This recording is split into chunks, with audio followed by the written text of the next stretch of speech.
Good morning, Open Run learners, and welcome to our webinar here in Asia Open Run Academy, Knowledge Sharing Public Lecture Series, as also known as AORA Knows Pulse. But before I start, can I get a thumbs up to our all participants if you can see the screen and you can hear my voice clearly?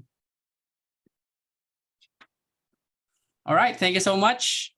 And welcome to the new time slot every Saturday from 9 a.m. to 10 a.m. for AORA Knows Pulse. And our speaker will share a fascinating topic on Open RAN policy considerations this wonderful morning. And before we start, let me introduce myself. I am Richard Matias, one of the course co-creators here at Asia Open RAN Academy. And I'm going to present to you our speaker for today. But first, let's find out who is AORA or Asia Open RAN Academy. The Asia Open RAN Academy is an activity funded by USAID or United States Agency for International Development as part of the Biden administration's Indo-Pacific Economic Framework or IPEF. The Academy is an alliance of academic, government, and industry stakeholders in the Philippines and beyond who share a common objective, like to advance an open, interoperable, reliable, and secure internet and vibrant digital economy through increased cooperation, competition, and choice. The Academy will be based in the Philippines, but will ultimately serve the entire Indo-Pacific region. Now let's move on to the ideation of Asia Open RAN Academy. Envisioning the Asia Open RAN Academy revolves in the periphery of the following principles. Partnerships are engendered among academics, industry, and government in the Philippines, the Indo-Pacific, and beyond. Open education resources so anyone can audit a course, freely accessing all the lectures and reading materials and discussion forums in the module. Curriculum standards aligned to Open RAN, 3GPP or the Third Generation Partnership Project, the International Telecommunications Union, Institute of Electrical and Electronics Engineers, and other standards. And there's a coordinated efforts to form a community of practice to pool talent, exchange knowledge, and share skills. So Open RAN Academy has 5 strategic goals which will guide the institutionalization of the Academy. First is to continuously evolve an Asian smart hub for Open RAN standards and solutions, to be a research-based academy and innovation incubator with virtual and physical laboratories, to be the technology advocate, to be a cost-effective and be on time in the delivery of solutions to clients, and to be financially sustainable. Now let's move on to our session for today. Today, Dr. Emmanuel C. Liliana will present the USAID Beacon grant study. So Beacon means better access and connectivity activity. So this is a digital transformation of the public sector for the inclusive development and an ICT agenda for the new administration. So it argues for the need to adopt a whole government approach to the public sector's digital transformation to meet development needs in an increasingly digital world. The study was produced by Dr. Emmanuel C. Liliana, Michael P. Canares, Sherwin E. Ona, Maria Juanita Macapagal, Rodolfo Noel Kimbo, and with assistance from Iris Abul. Before we introduce our speaker, let's see the house rules that we need to keep in mind. First, you need to attend at least 48 minutes to earn a certificate of attendance. Those who will actively participate in class by asking relevant questions will be given a certificate of participation instead of CA. To earn the CA or CP, you are also required to submit your feedback immediately after the session. The CA-CP will be sent through your registered email before the next webinar, and only those who earn CA-CP will be given access to webinar materials. And please actively participate in all webinar activities, and most importantly, enjoy and learn. Okay, so our speaker for today is the Chief Executive of IDEA Corp, an independent non-profit organization focused on the use of ICT to create inclusive and resilient societies democratic governance, digital economies, and quality education. He currently works on digital development issues, particularly national ICT policy development, data-driven governance, digital governance, and data privacy. He also trains government officials across Asia on digital development. Ladies and gentlemen, students, guests, and engineers of the Philippines, let's give a virtual warm of applause to Dr. Emmanuel Laliana. I'm so happy to be here to share with you some thoughts, not only about the prior research that we've done, but also in terms of some policy issues regarding open random access networks. So as was informed, as we were informed earlier, I headed a team that was given a grant by USAID Beacon to do a study on what the next administration, well, really the current administration, should be doing regarding ICT. So the subtopic is an ICT agenda for the new administration. So we started the work before the elections and was really, in some sense, designed to end by election day, so that we will have a set of recommendation for the new administration. So we did not tailor fit this to any candidate or a potential winner, but we looked at what was important, in terms of where we are, in terms of our development in the use of technology.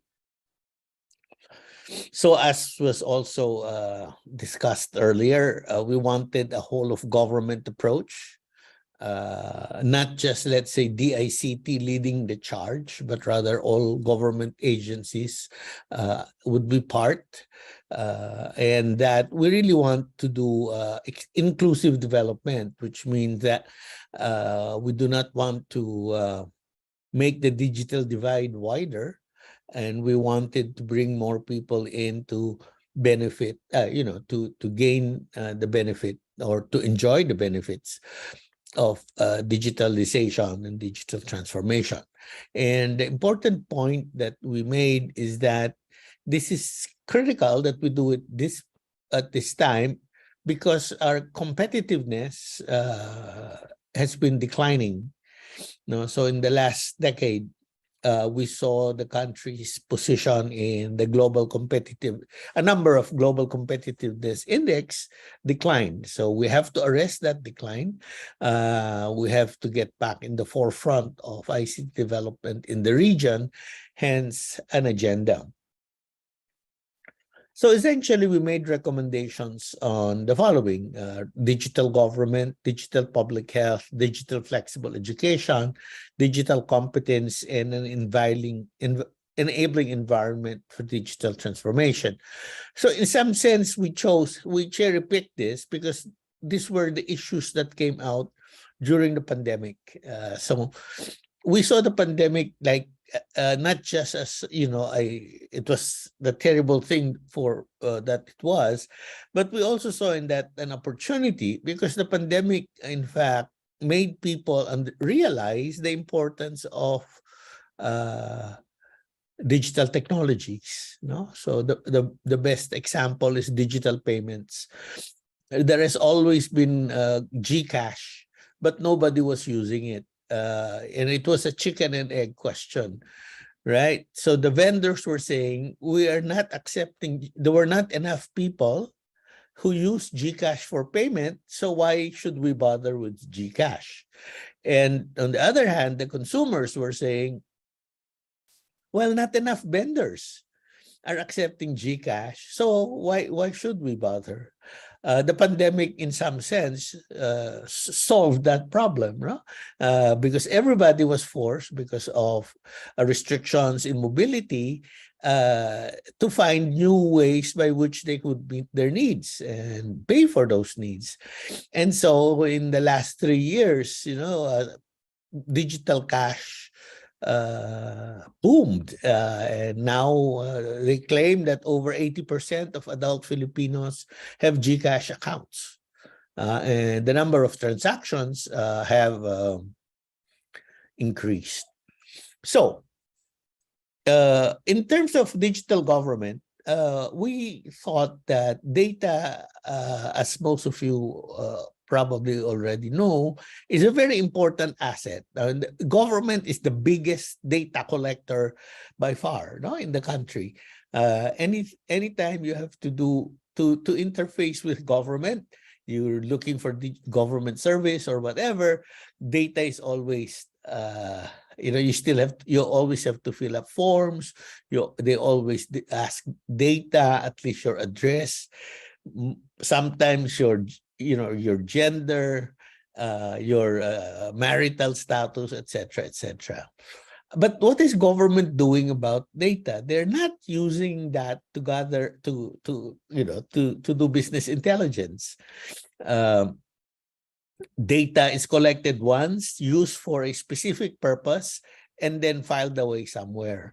So in a sense, government is sitting on a mountain of data that it could use, it could mine, it could process to look for patterns, and from those patterns, gain insight as to what citizens need and what citizens require by way of public services. And for government to do that, for government to do data-driven governance, it has to have a data governance framework. It has to have a way to govern data, to manage data, to make sure that we can gain good insights from the data that is available. The other point, the other recommendation that we make on digital government is that e-participation should be institutionalized and strengthened, not only at the national level, but also at the local levels. Right now, I think e-participation is seen as nice to have, part of the bragging rights, but in fact, it should be integral to any democratic government. So those are the two main recommendations. We look at other things, but we think that if government focuses on these two things in terms of digital government, then we'll be able to do, it will be able to do a lot more. It will be able to lead us to, the path of development.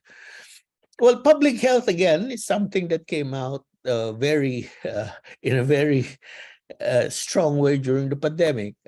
In fact, the pandemic showed how poor our public health system is.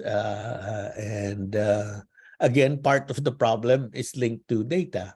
We really didn't get any good data out of the, even after, even through the 3 years and going, we still don't have real-time data on infections.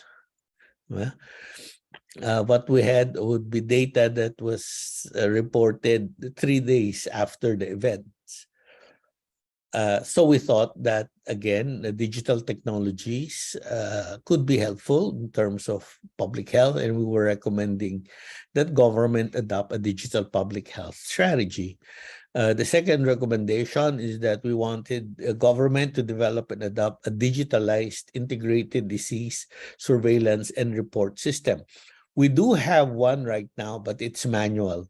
And so we thought that, and we all know the limitations of manual. And so we needed a more robust IDSR and a more responsive one. And we thought that by digitalization, we'll be able to achieve the goals of digital public health if we have a good IDSR system. And we made recommendation that the system should be federated, it should be secure, and of course, it uses open standards. So our preference would be for open standards, open architecture, and sometimes even open source, as you will see in some of our other recommendations.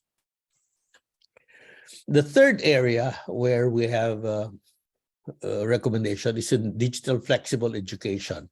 Again, the pandemic has taught us that we were caught unprepared, right? in terms of, because all of the time we're so used to face, and you have something like the pandemic, and the educational system was barely able to cope. It was a forced march actually to sort of distance learning and using digital technologies and tools for education. So our recommendation here is that we really should look at the flexible learning, particularly in higher education, which means that it is not, we already have made significant investments in digital technologies. And so we should really say, important for us to say, we're not going to waste this. We're going to move forward with this. And so there's no going back to just in-person learning. We've gone past that. We're going to not go back to that. We're going to move forward towards what we call more flexible learning, which means learning could occur. Learning will be personalized. Learning can occur anytime, anywhere. It doesn't have to be in classrooms or on campus. And probably learning will be more interesting because it's more individualized, which means it is adapted to the learning style of learners. The second recommendation is adopt flexible learning pathways in higher education. One of the things that the new UP president has talked about is the idea that if you enroll in one campus in the UP system, let's say UP Mindanao, you should be able to take courses in any other campus. So in that instance, if you're in UP Mindanao, you probably want to take courses in UP Diliman. And the only way to do that, of course, is if you have online learning, if you have digital learning material. So the idea here is that once you enter the UP system, all the resources, learning that is available to other students would eventually be available to everybody.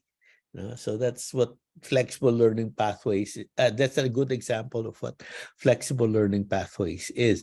The other thing is that, maybe other students from other SUCs would benefit if we have such a system, so that they can enroll in any other SUCs in the nation. So if you are in Benguet, there's no reason why you cannot enroll in Batangas State University, which is a newly designated National Engineering University, if you're an engineering student. So that's what we want: flexibility and being able to adapt to the needs of the learners. Digital competence is we're just saying that, this has to be a new literacy. If there are standards for reading, writing, and arithmetic, then there should also be a national standard for digital competency. So it is not just a technical issue. It is also it has also something to do with ethics. In fact, the problem right now is all the kids are are technically competent in social media and stuff like that, but they're woefully inadequate in terms of the ethical use of social media. And so a lot of our problems with social media is really lack of ability to sift good information from bad. People are spreading inadvertently, maybe, but still spreading disinformation and fake news. And of course, the second recommendation is that we want the civil servants, those in government, to have a digital competency standard as well, which means that, for instance, right now, there is no digital literacy requirement for civil service. And we know that eventually that has to be there, and that has to be clearly defined so that they're better able to use the tools and technologies that are available already to them. And finally, we were looking at the enabling environment.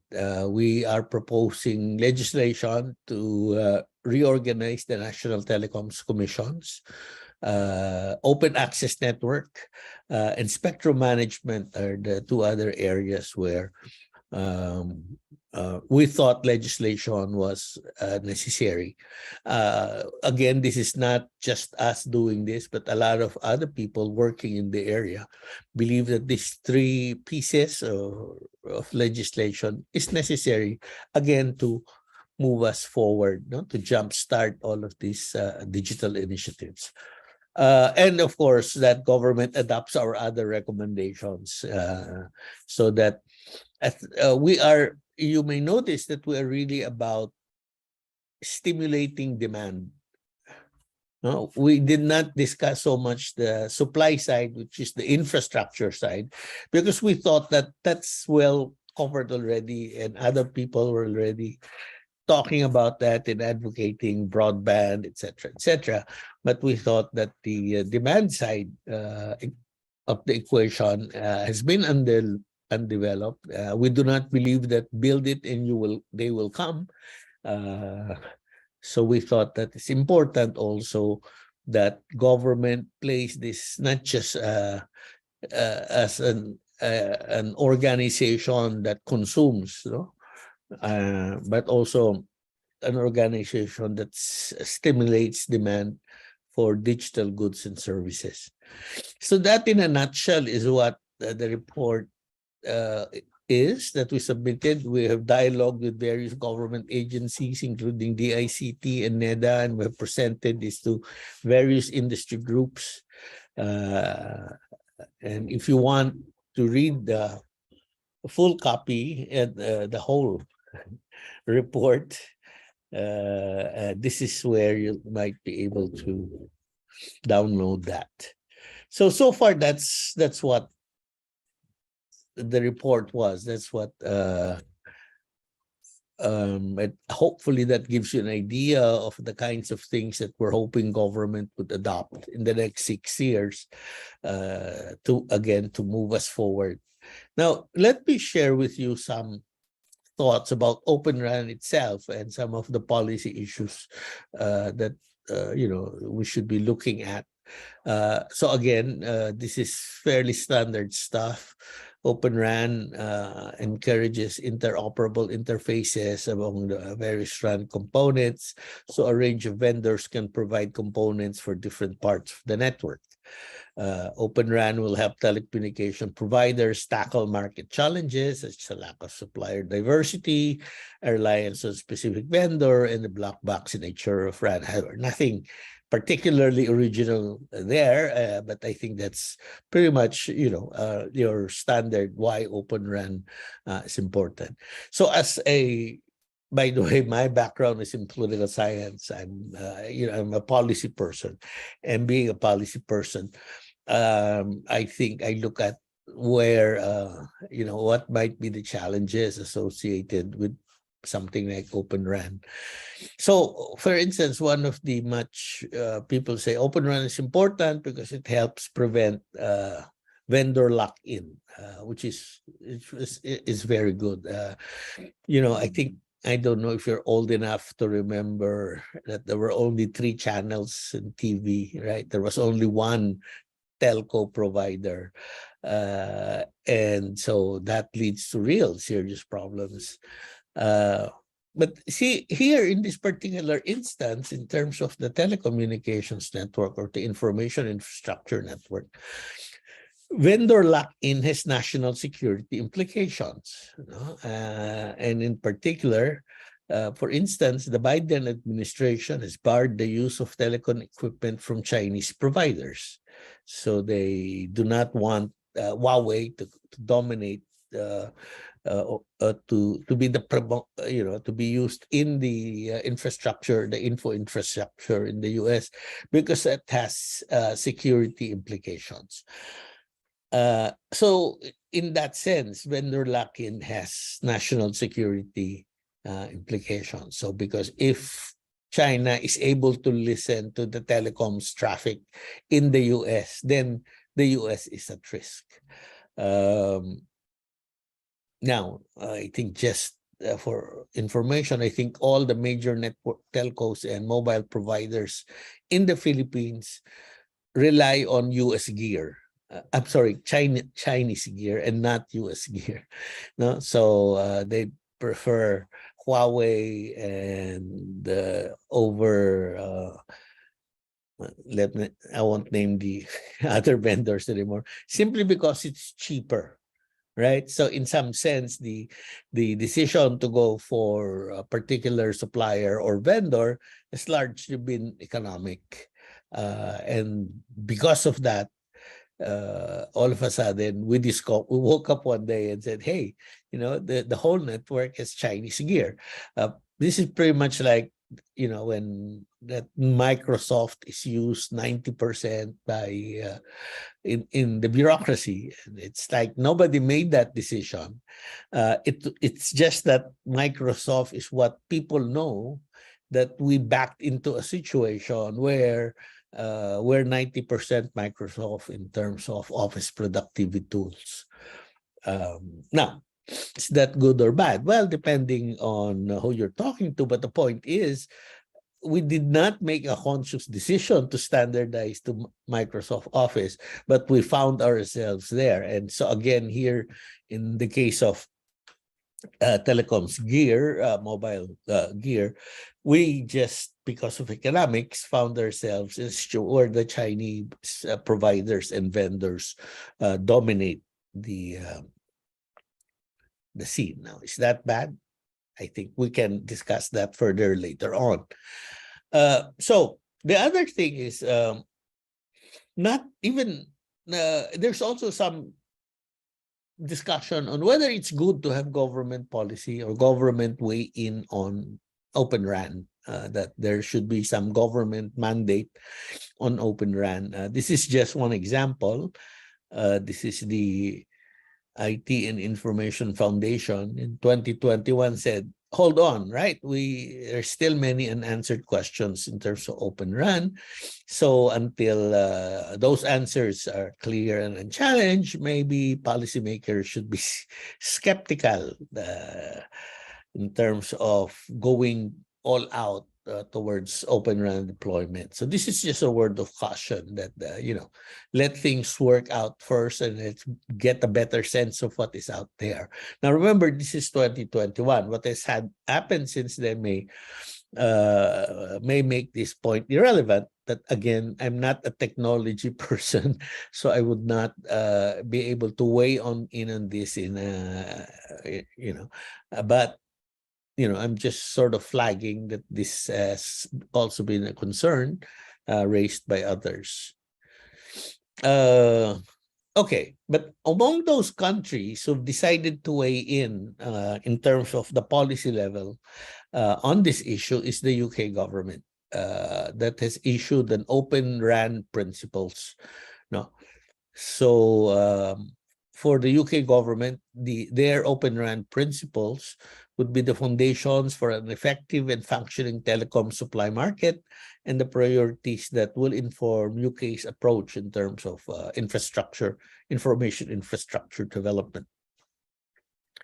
The intention is that these principles drive further discussion across governments and industry over how best to support the maturation of Open RAN to ensure that it delivers on its promise. The UK government wanted to achieve 4 major outcomes, and that's why they issued the principles. And these outcomes are security, resilience, innovation, and competition. So what are the principles? The first is open disaggregation, allowing elements of the RAN to be sourced from different suppliers and implemented in new ways. The second is standards-based compliance, allowing all suppliers to test solutions against standards in an open, neutral environment. The third is demonstrated interoperability, ensuring disaggregated elements work together as a fully functional system, at the minimum matching the performance and security of current solutions. And the fourth is implementation neutrality, allowing the suppliers to innovate and differentiate on the features and performance of their products. So these 4 principles were well received in the Open RAN community, and even some governments have endorsed it. So there's a security group, so there are five countries who regularly exchange security intelligence, the US, Canada, and the US. These four countries have backed the UK principles for the development of Open RAN. No? So, and here's just a statement from one of the officials that it provides a clear signal to telecoms firms across the globe about how the four countries would like to see the benefits of Open RAN realized. Now, other analysts, commentators suggest that we should probably not seek government mandates for Open RAN. And they cite the following reasons. First, like changing priorities. So governments around the world changes their priorities, and some of them can be lobbied. So if you can lobby them for Open RAN, the commercial providers, those for closed networks, can easily lobby them as well. So at the end of the road, even if you are successful in getting governments to mandate Open RAN, that can be upended. And then you can find yourself in a fairly difficult situation as well. Again, if you mandate Open RAN, which means exclude other solutions, that may not be good for the nation, the national market itself, the state itself, because it limits their options. And of course, sometimes there will be priority clashes.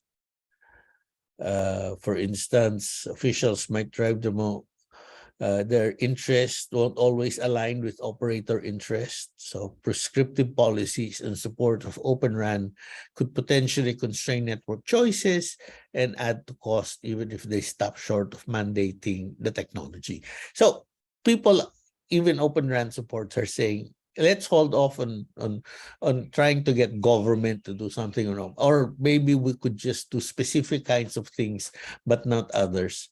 Again, this I think is just a warning, and it will have to be resolved by, at the national level, even international level. What kind of government mandate should you be seeking to help develop Open RAN? Now, in the meantime, there are a number of government initiatives already related to Open RAN. In Brazil, Japan, and the UK, and the US already have issued strategies on Open RAN, although specific measures to promote adoption of Open RAN vary widely. Several countries in Asia opted for a more neutral approach, this is quote unquote, right? At least publicly leaving Open RAN discussions to industry. Now, what about the Philippines? So I think the Philippines, in some sense, is interesting because the regulator, NTC, is mainly concerned with frequencies and device certification to use frequencies. They have taken a laissez-faire attitude towards networks and primarily leave that up to the private sector to determine what kind of network. There's not much guidance that NTC issues regarding network development. Now, should we get them out of this and do a more active promotion of Open RAN? I guess that's something that is up for debate. Maybe we're better off that they're not interfering in terms of network development. The second point I'd like to raise is that the Chinese, and again here, for lack of a better word, control of our telecoms network is not high in the security sector agenda, which means it is not being discussed by security experts. It's not being discussed by defense analysts. No, they're worried about the West Philippine Sea. They're worried about Chinese aggression, territorial ambitions, and very few look into networks and critical network vulnerability and the challenges associated with, that our telecoms networks predominantly supplied by Chinese providers, no? So in some sense, this may be the equivalent of in terms of defense. If you will notice, our military uses mostly Western hardware, no? Digong, the previous president, tried to open up that market and sort of try and purchase, tried to get China and the USSR and Russia to supply us with arms and equipment. That did not work. And one of the reasons that were cited is, why are we going to get guns from countries that are our number one security threat?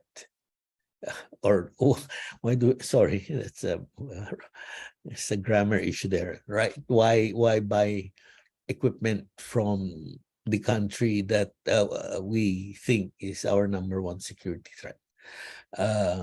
They see that in equipment, in war materials, in fight, but they don't see that problem in telecoms. So again, is that something that we should do something about?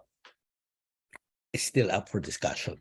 So I will not present any solutions. I am just raising flags in terms of what we might or might not do, we should and shouldn't do in terms of a policy towards Open RAN. So let me just end here and thank you for this opportunity to present my thoughts on Open RAN. Maraming salamat. And of course, I'm ready to answer questions. Thank you so much, Dr. Boying, for that very insightful discussion about the policy considerations, especially in Open RAN. And I believe we have some few questions coming from our participants today. Can we start, Dr. Boying? Sure. Okay. Okay, so question from Jason Sumbilo. He mentioned, is there any proposal to current admin in the Philippines to start the implementation of ORAN? And if there's any, did they consider it? No, I don't think there's any. As I said, they're not. They're worried about a lot of things. And Open RAN is not high in the agenda. Mm-hmm. Okay. And whether we should push it, I think is something worthwhile. So we may be better off that they're not interested, so that we are able to come up with discussions and a better sense of what we want before we talk to them, rather than talk to them without maybe a clear idea of what we hope to achieve. Okay. Next question coming from RV Escalona. Greetings, sir. How far is our government in eliminating the nation's digital divide in light of the current ICT framework? Should the DICT and associated agencies or organizations pursue additional initiatives and events aimed at enhancing this specific area? Right. So my own view is that we're probably over-focused on infrastructure development. Most of the initiatives are in terms of rolling out a sort of a national broadband network, providing free Wi-Fi, and which are good initiatives. But as I said, this is not going to be a build it and they will come environment. So government must stimulate demand. For instance, one of the biggest things that government can do in terms of maybe broadband internet connection is really put more, increase broadband connectivity to schools, get broadband connectivity to public health centers, right? And have develop, compelling applications so that,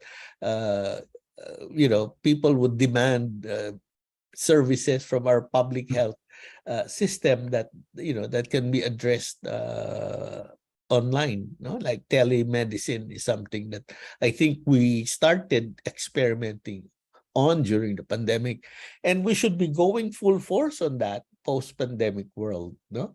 Mhm. Kasi ang danger baka makalimutan.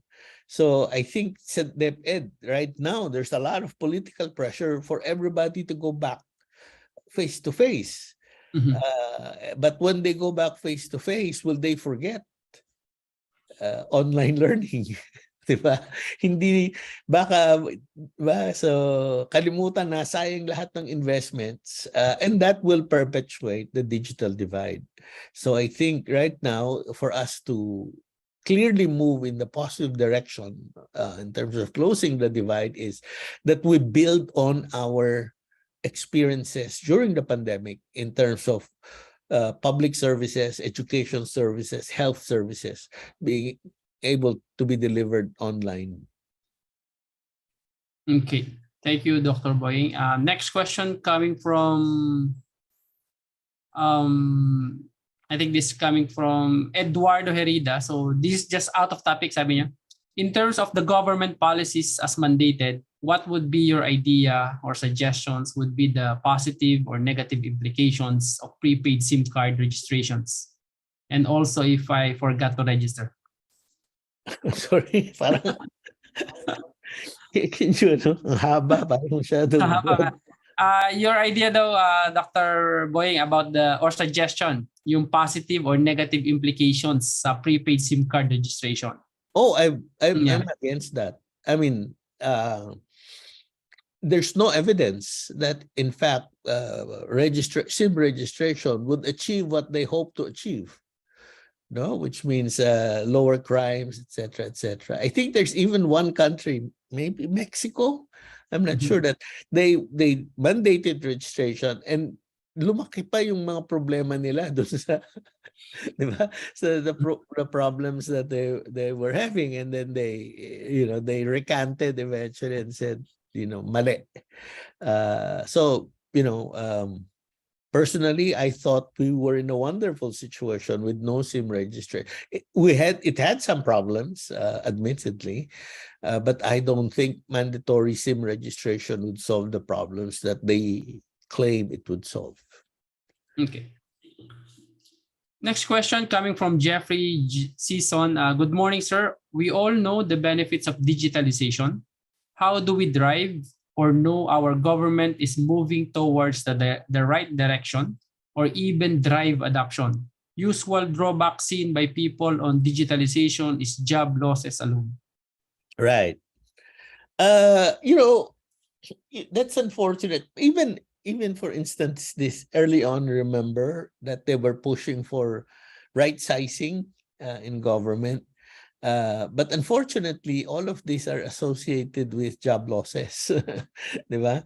And you said that we will cut back government because la-di-da-di-da. And in fact, they were the worst practitioner because they started appointing more USECs, right? Where the mandate is only for 4 USEC and you have agencies with 7.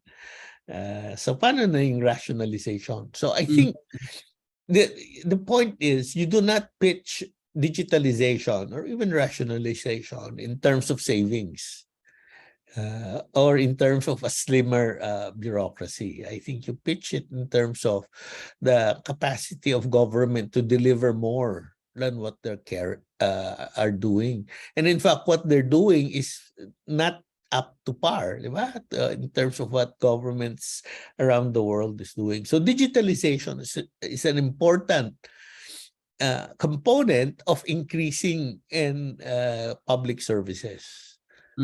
That I think is how you do it. And even if, for instance, quote unquote, there are excess employees, you can always upskill them, retrain them, deploy them in other areas where services are substandard. So for me, the one thing that medyo mahina tayo is itong capacity building. We're not upskilling civil servants. Parang disconnect yung we spend a lot on infra, we spend some good money on apps, but we're not training them. We're not training them beyond office literacy tools. We're not training them in collaborative software. We're not training on more specialized software. We're not training the civil servants in terms of analytics.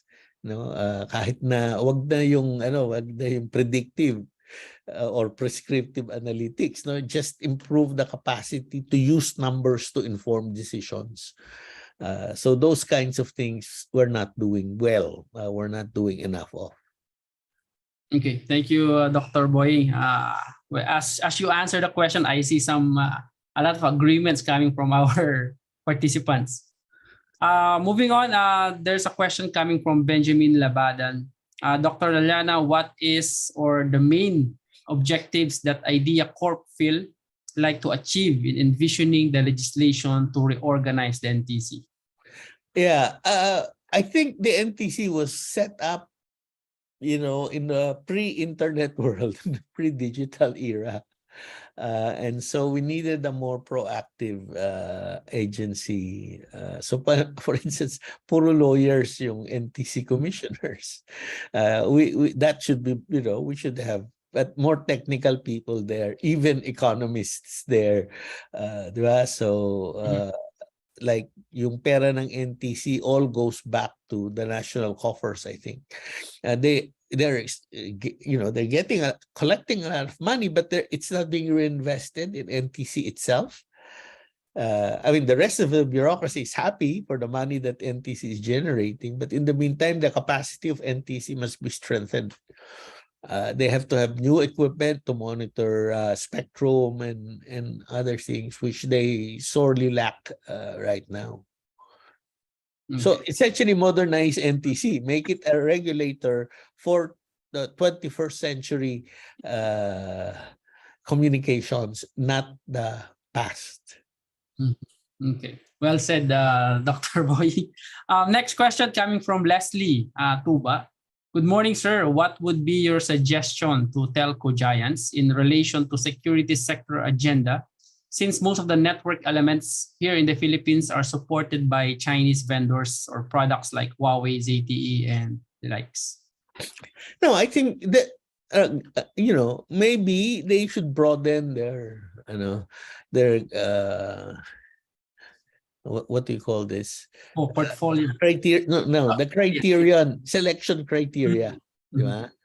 So I remember this joke about si John Glenn, that American astronaut, and he was about to be launched in space. And tinanong siya, what are your thoughts right now? I mean, well, that this capsule was made by the lowest bidder. Okay, so the lowest bidder principle may not be, the best principle in a number of ways. So a number of settings. So I do appreciate that because they're private entities and that they're profit driven, that they would probably say, yeah, let's find the cheapest supplier. So as long as the quality would be roughly equal. But maybe then they should include other considerations as well, right? Because they're not just a company, any other company. They're in an area where security considerations are important. They are part of the critical infrastructure of the country. So don't wait for government to mandate. Do it yourselves in terms of, because when government comes in, government may not have the appreciation that you have in terms of how the business is run, how the network should be optimized and stuff like that. But if you yourselves voluntarily bring in some of these considerations as well, then maybe that will not require any government action at all. The other thing, of course, is that people in the security community, the researchers on national defense and stuff like that, I think should also be thinking about IT as part of human security. You know, Okay. so Mhm. IT itself as an area, a critical area, and also for them to look at how ICT can help promote national security. Um, so yun. Okay. Thank you, Dr. Boying. Next question coming from Roel Tambalo. From a private telecom company, what should be our current position in investing with ORAN? When are we looking at it in a perspective, like for example 2 to 3 years? Uh, well, I don't know. Mhm. I'm not even if I'm in the general area of digital development, I do not consider myself as a telecoms or infrastructure expert. Uh, I just think I like the idea, and probably because I'm really biased for things open, no? So open source, open Mhm. standards, open Mhm. architecture, open educational resources. Because for the reasons why open is good, diversity, that the more people, di ba, with many eyes, all bugs are shallow. Mhm. You know, yung marketplace versus cathedral building. For all of that, yeah, but the actual industry situation in the Philippines, wala akong alam. Okay. I don't study that, so I don't really know. Okay. Next question coming from Edelbert Joseph. Good morning, sir. In terms of telemedicine, how much would it take for the whole system and estimated budget to be fully implemented on government hospitals? Medyo mabigat. So, I mean, I don't know kung masyado kang believe sa powers ko. uh, I have no answer. I don't know. I've not looked at the number. Again, I'm not public health specialist, but I think there's you know, if you look at our sort of strategy, di ba? You palaging bring the doctors to the barrio. Yun ang strategy natin, di ba? Parang ang hirap noon. Kasi walang equipment yung mga doktor sa baryo. Hirap po. Nare-red tag pa yung doktor sa baryo. Mhm. Why not bring technology to the barrio, di ba? We could have devices, diagnostic devices that that we could train rural health workers to use, and then the result gets transmitted to a doctor in a hospital and make the analysis, right? So in some sense, we should start rethinking our health strategy and leverage more on the technologies that are already available or will be available down the line. So for instance, diba, yung AI may be able to detect dun sa, if we have lots of data coming in, diba, we can then come up with ano ba talaga yung situation on the ground regarding public health, what are the kinds of things that we should be looking forward to.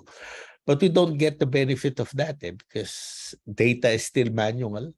It's not reported, and even if Mhm. it's reported, it is not shared internally, you know, and it's not reused to gain insight. Okay. But it will be expensive. I think Yes. this is not cheap, right? But I think the benefits would more than justify the cost. Mhm. Mhm. Okay, agree on that one, Dr. Boy. Next is can Philippines apply or implement community-based approach for ORAN to address digital divide among urban and rural areas? Coming from Rene Salmino. Uh, dito maraming nagagalit sa akin. Kasi ang tingin ko, yes, there's room for community-based activities. But do not imagine that that will solve. You know, ang tingin ko talaga in terms of network deployment is high capital, highly technical. It requires a whole people to maintain, to run, etc. Experts to do that. So I think in the main, tama naman na yung approach ng government is a private sector led, no? but just to make sure make competition. So, you ensure that quality and price issues would be addressed. But obviously, the privately run will not go into areas where there's not much money to be made. And I think that's where community service based initiative should be encouraged.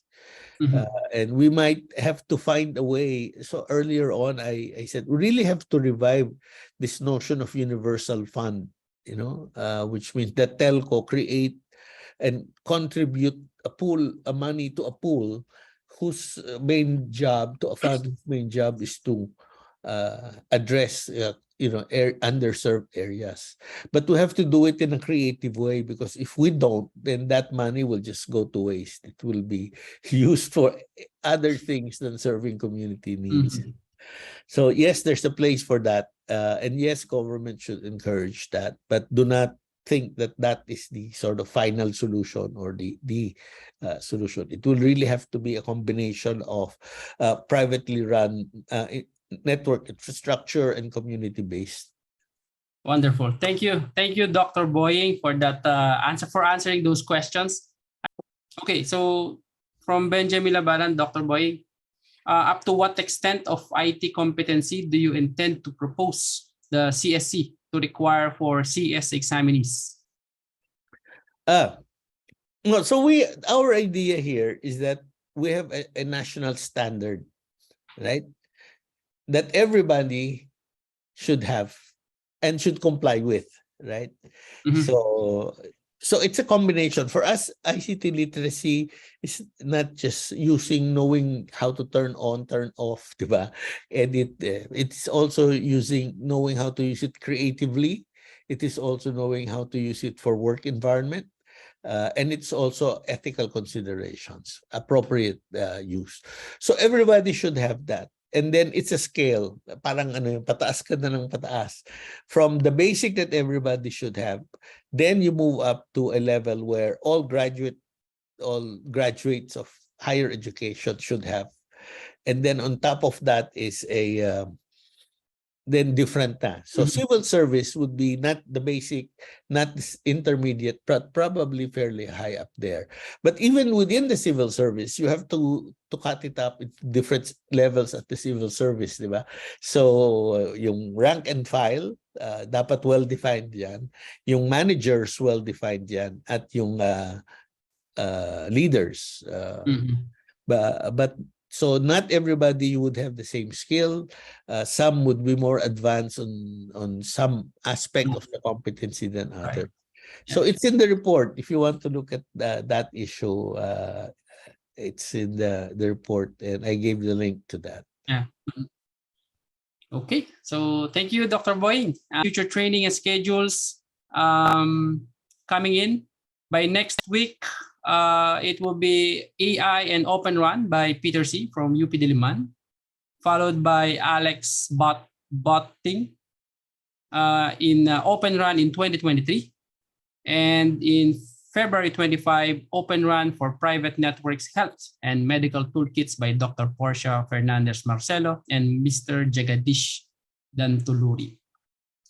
And on March, this is for all the ECE engineers or electronics engineers that require CPD points. So we have a good news for you. On March, we will have a free but limited to 500 slots about Asia Open Run Academies. The title is what is it? Asia Open Run Advanced. So the following topics are interoperability in Open Run, Open Run value chain, Open Run use cases, Open Run security. So these are in 4 weeks in the whole March. No? So it has 16 CPD points. So ang laki yung CPD points niya. No? So this is in partnership with ICEP Rizal and Asia Open Run Academy and USA. Okay, so a special webinar also for academic partners. So there's an upcoming webinar this February 17. Friday from 10:30 to 12 noon. So this is an appreciation course designed for university, ECE, and ICT professors and lecturers to provide the macro knowledge of what is Open RAN and Aora courses. So we will be sending this link to you via email as well, and also in posted movie in our Facebook page. And also please like, follow, and share our Facebook page to get updates from the latest news about Asia Open RAN and Open RAN community. And thank you everyone for attending our webinar today, and hope to see you again next week for more exciting and interesting topics about Open RAN. And before you go, always remember, the future belongs to those who are open to possibilities. And the future of RAN is open. Again, this is Richard Machas. Thank you so much.